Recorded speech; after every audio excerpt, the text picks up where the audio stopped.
Okay, folks, welcome to Car History, or History of Cars, is the title of the and the options. Today I'm doing part two of Toyota Motors and the actual motors. Let's get into it. Okay, let me see. Where we left off was talking about the R Series motor from like the Toyota Camry, the Toyota Corolla, some of the pickup trucks from the 80s and early 90s on our last episode. So let's hop into now. They got a whole lot more of the four cylinders that ran all the way up until like even to now. That's real good motors. But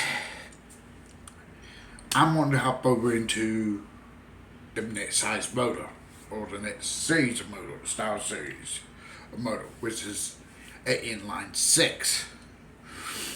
Yes, this is where you're gonna hear one JZ, two JZ, and all that. But we ain't getting to those just yet. Because I think the first one, they had the P series and so on the four cylinders. But I'm skipping through, getting ahead, a little bit ahead.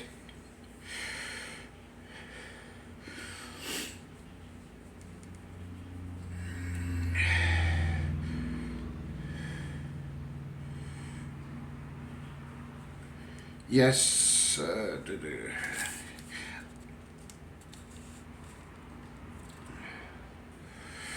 because yeah, the one and two JZ motors are the most famous motors from Toyota, besides the R series.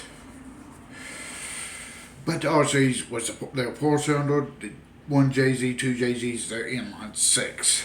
So we, yeah, you're gonna hear me throw that out. But we're gonna let's start into their first inline series motor, which is the Type A series inline six.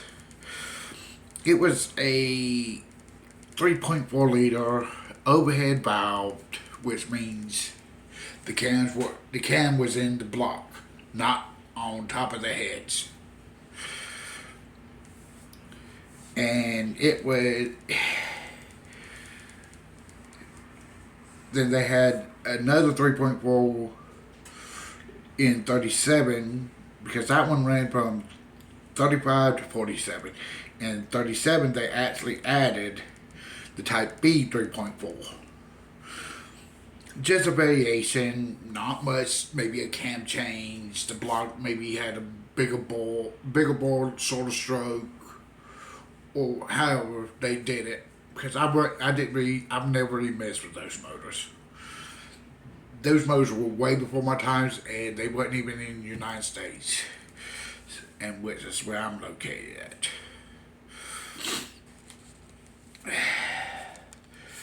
They did have a prototype inline four for 4.1 liter, which is nice, but never got produced, and that was in 40. What was that? Was in 44. They had that. And they ran that Type B all the way up to 1955. Something cool.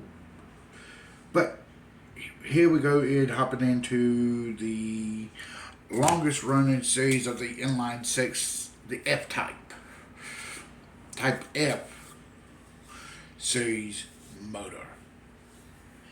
It ran from 1955 until, let's see, I've got it down 1987, which actually they ran to 55 3.9 F, the 2F, which is a 4.2 liter. They ran it from 75 to 87, but in 85 they started running the 3F. which was the smaller than the 2F, and ran it until 1992.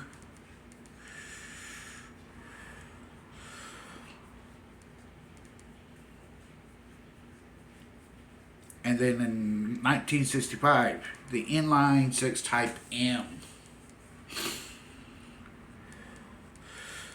And that was a what they call a single overhead cam door overcam, which means the cam shafts were above the heads.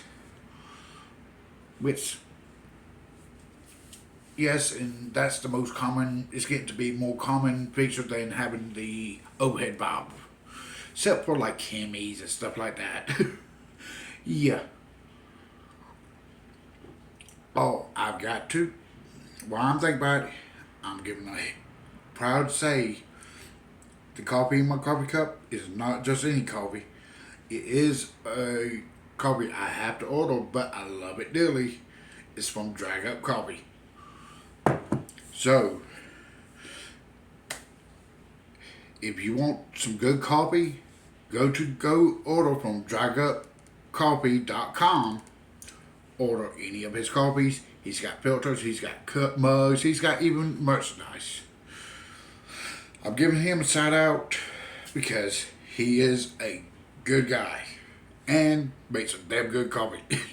And he's actually in the other part of the motor and industry that I've not even touched on yet, and I probably won't touch on for a few months.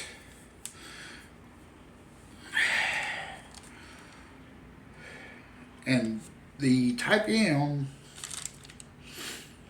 ran from 65 and they ended it in 92. Now here goes where my love, my motor of Toyota, I love. I give dabs to everybody who's ran the 2JZ and 1JZ. I give them props. But I like an older mechanical fuel injection system instead of electronic. But I'm old school. Okay? I'm old school. So, that's why I want to run a G Series motor, which started in 79 and ran all the way up until the late 90s, early 2000s, early 90s, and sometimes I even ran it in the early 2000s. And I would have ran it into something newer because of the reliability of it, being able to use it in any situation, as far as being able to build reliable power. They only had a 2-liter, which either had a supercharger or a turbocharger. The first half of them were mostly superchargers. The other half were turbochargers. I run the turbos because I like turbos, but you could put the supercharger on it and it would be just fine. And it was in my favorite generation of Supra. Yes, the same series of car that had the 2JZ, the 1JZ in it, because it ran in the Mark II Supra first, or better known to me, the Celica Supra. Because basically, first generation Celicas, first generation Supras, both were rear-wheel drive front engine, like the Supra stayed, while the Celica went front wheel drive front engine.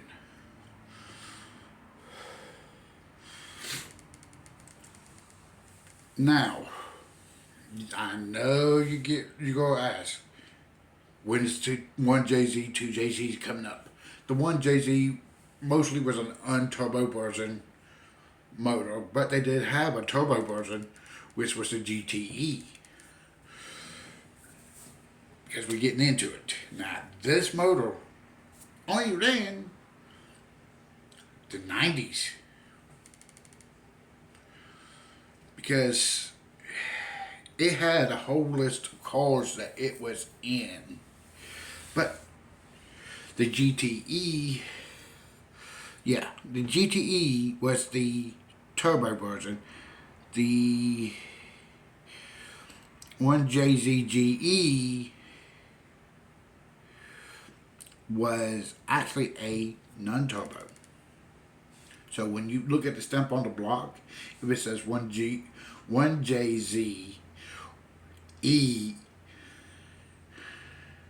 GE means non-turbo.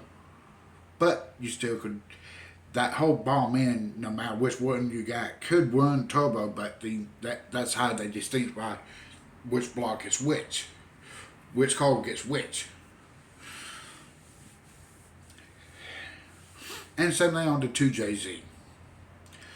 But the only difference is the G series motor, it actually was only a single overhead cam motor, while the 1JZ, 2JZ were both single and dual overhead cam. Most of your 1JZs were single overhead cam. Most. But they did have one or two when they started converting it to the 2JZ. In the, like 94, 95, because the 1JZ was always put in the Mark III Supra. Because they discontinued the 1G, the G series motor, which ran until 1991, 92. Let me double check, because I did put that information down. But yeah, it ran for the first 5 years of the Mark III Supra. Which then, after the first 5 years, they continued on until you got the Mark IV. But the end of the Mark III, before they got to the Mark IV, you had the 1JZ motors in the Supras. And a few other cars, but they weren't really available in the United States like the Supra was. Now, here we go. The one that everybody says is the JGM King from Toyota. The motor of all motors from Toyota. The almighty 2JZ. Two different variations, both dual overhead cam. Both make hell of a horsepower. But let's start off with the GE, the non-turboed 2JZ. Yes, it still was VVT, which means variable valve timing. Basically. And it was in like the Lexus S300, some of the Supras, you could order it in, namely the non-turbo Supras. It was in the Chaser. It was in the, let's see, I've got them all written down. Lexus IS300 or the Toyota Altaz, which is one of my favorite cars. But it was also in the GS300, which I wouldn't mind having. They have it in the Cresta. A lot of these cars you can now bring into the United States if they ain't already here in American form. Like the Chaser. Chaser you couldn't get in the United States when it first came out. Now you can. You can bring it in. Because it's becoming one of the most popular mid-level drift cars out there because of the motor.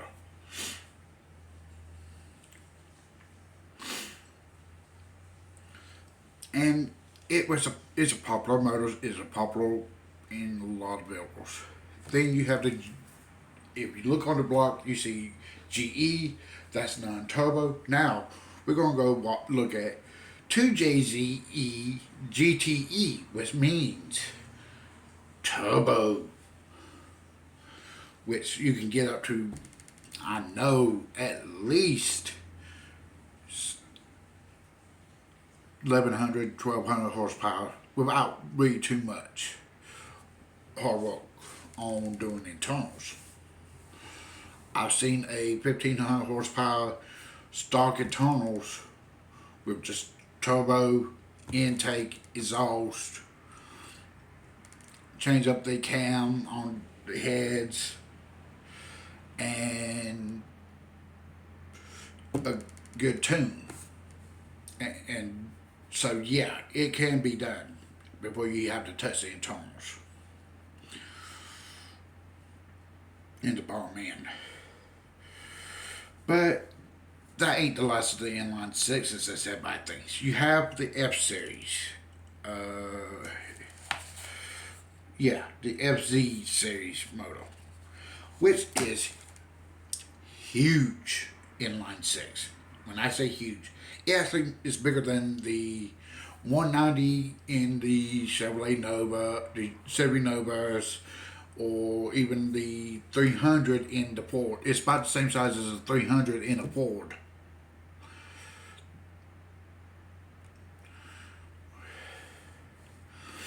And it's 4.5 liters. Yes, it's a huge motor. But it was only put into two distinctive vehicles, the Toyota Land Cruiser and the Lexus 450.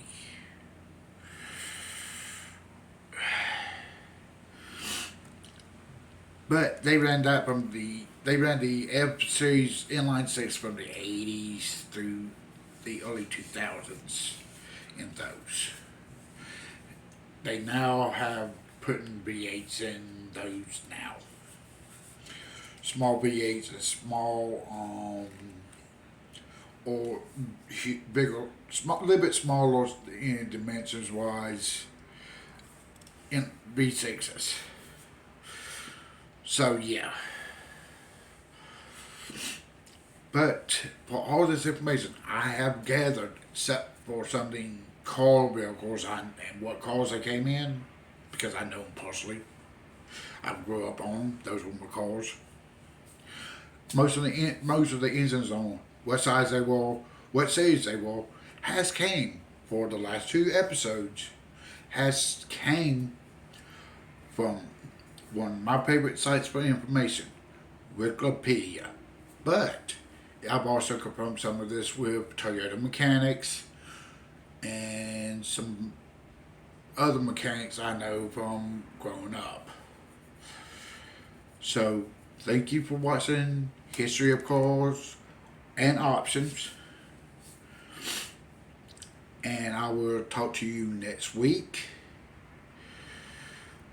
I'm in schedule with talking to a friend, more like an associate in the car world, because I'm going to start doing option flathead V8s and flathead Fords. So I've gotten in touch with the Flat Spot, who has his own website that's out towards Arizona area. He lives out that way, and he does nothing but flathead stuff. So I'm going to be working with him next week, over the next week, maybe 2 weeks, getting all of this. So thank you for watching. Y'all have a good day, and I will see y'all 1 to 2 weeks from now. You'll find out later this week if it's going to be an episode next week or not. Bye bye.